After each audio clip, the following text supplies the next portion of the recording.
Kaixo, Xabel. Arratsaldeon. Ongi etorri. Beno, Xabel, 3 urte urren, bihar beraz ospatuko dituzuenak, edo gogoratuko dituzuenak, hobeto esan da. Bueno, joango gara banaka gogoratzen, Amaiurko gazteluaren gudaren 500.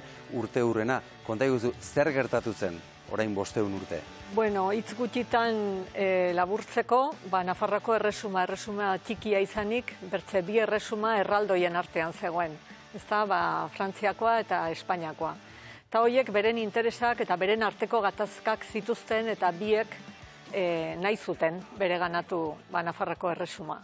Eta Nafarroako erresuma berriz beti independientea mantendu nahi, baina azkenean ezin izan zen. Eta hori da gertatu zena, eta egun hauetan gertatzen arituko zena. Egun hauetan, 7 bat egunez edo astebetez egon ziren bertan setiatuta, ez da? 13-tik 19 edo horrelako zerbait.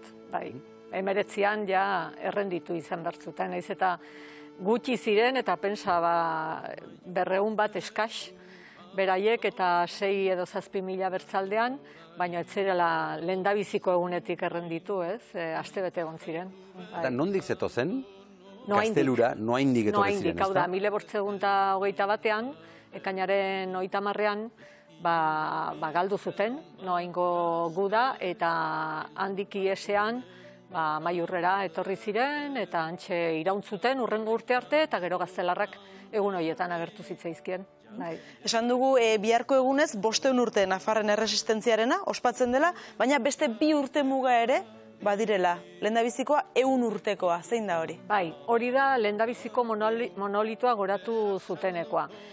Segureskire haiek duela 100 urte, garai hartako ilustre batzuk, Julio Altadil, Arturo Campion, eta bertze batzuk, ez bazuten bide hau hasi zen, ez dakit gaur hemen egongo ginen, eta haiei eskertu behartzaie, 400 urte lehenago gertatua zena, ez zutela atzentzea nahi.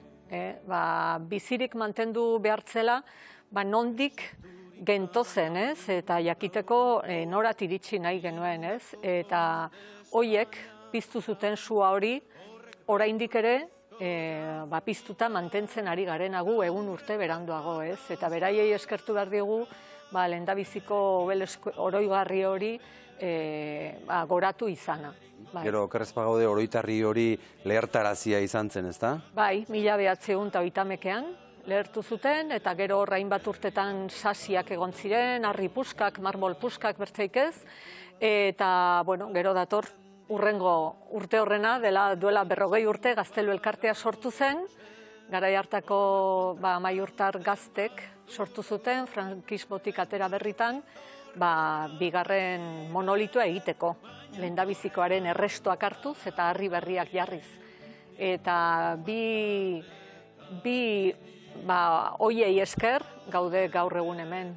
Eta hitz egin dugu Jonekin abuztuaren 6ko ikuskizun handi hortaz, baina bihar ere izango da zerbait Amaiurren? Bihar da gure ekitaldi instituzionala, zeinera konbidatu ditugu duela 40 urte eta duela 100 urte egin zen gizera Euskal Herriko agintari politiko haunitz, ordezkari haunitz izanen dira lurralde guztietakoak, eta baita ere, kulturaren eta gure dantzaren ikuspuntutik, gure nortasun kulturala, ezpata dantzariak. 150 ezpata dantzari Euskal Herri guzitik. Bizkaia, Araba, Gipuzkoa, Lapurdi, eta nola ez, Baztango ezpata dantzari berriak abiatuko dute desfilea Eliza Ondotik hasi eta Gazteluraino. Hori ikusgarria izango da, Eliza Ondotik Gazteluraino 150 ezpata dantzari ikustea? Batez ere, dron bat kontratatu dugu ere, gero irudia horiek izateko, eta ikusgarria seguro baietz. Jon, jende garrantzitsua izango da bihar Amaiurren zu ere izango zara? Bai, ez naiz beraietako bat, ni bertsolaria naiz, baina han izango naiz, egia esan da urte berezia izaten ari da, urte hasieratik nabil honetan beraiekin eta bisita asko egiten nahi naiz Amaiurra. Eta Gazteluko hiru dorreetan dantzaren bat ere bai, ezta? Bandera dantza edo egiteko zarete? Lehenik eginen da agintariei ongi etorria, Eliza inguruan, eta gero banderak aitzinean izanen dira, biharamunean Baztandarren biltzarra desfilea irekiko duten bandera berdinak eta persona berdinak, herritarrak, amaiurtarrak, denak, ezpata dantzariak gibeletik, eta agintariak eta herria. Herria, ze hori ez du batzen du behar, agintariak badakigu beren garrantzia dute, baina nondik ez herriak ere bai.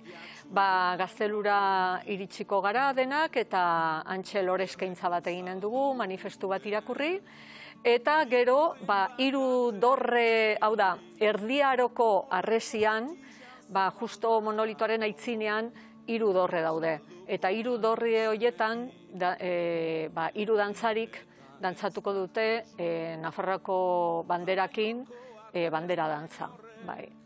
Ederra izango da. Bai, noski. Eta gero Gaztelukoroak abesbatza, herriko abesbatza, abestuko du Nafarroako ereserkia. Isabel, zer da Amaiurko gaztelua Euskal Herriarentzat? Bueno, aitzinekoek aipatu dutena, ez? Gure erresistentziaren simboloa. 800 urte pasatu eta oraindik hemen gaude, gertatutakoa gehonek kontatzen gure hizkuntzan, hau da gure nortasunaren adierazlea. Eta gaur egun gehiago mundu globalizatu honetan gero eta berdinago izatea nahi dutela, ez? Batzuk, uste dut gurea defenditzea garrantzitsua dela, ez? Garai hartan borrokak zeuden, orain bertze borrokak segitzen dute, bertze borroka klase batzuk ere daude, paperean eta, ez? Eta nik uste horren simboloa den Euskaldun guztien identidadea eta nortasuna, irudikatzen duela Amaiurko gazteluak. Eta orain ekitaldi oso konkretu batzuei buruzari gara, baina zuek urte asko daramatzazue, Isabel, Amaiurren historia argitara atera nahian. Bai, azken bola da hau, uste dut 2006-tik onat, nahi izan genuen, bertze pauso bat aratago ganez, zientzia arlotik eta arkeologia arlotik, arantzadiren bidez, eta, hor, proiektu gehiago ditugu, baina beti lanean, herritik eta herritarren artean, eta gero laguntza eskatu behar dugunean, adituei eskatu, eta, Isabel, baditugu izenak, ez da? Gazteluan gotortuta gelditu zirenen izenak, eta bada bertan izen ezagunik?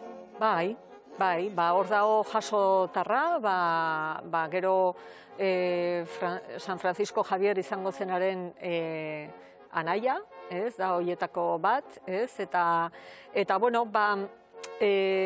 horrek erakusten du ere, ez zirela mercenario batzuk baizik eta zirela herritarrak, nafarrak, beraien erresuma defenditzen ari zirenak, hau da, sinesten zuten beraien erresuman, ez? Eta nik uste horrek eman dion olako balioa gero simbolo bihurtzeko, herria hortzegoela, ez?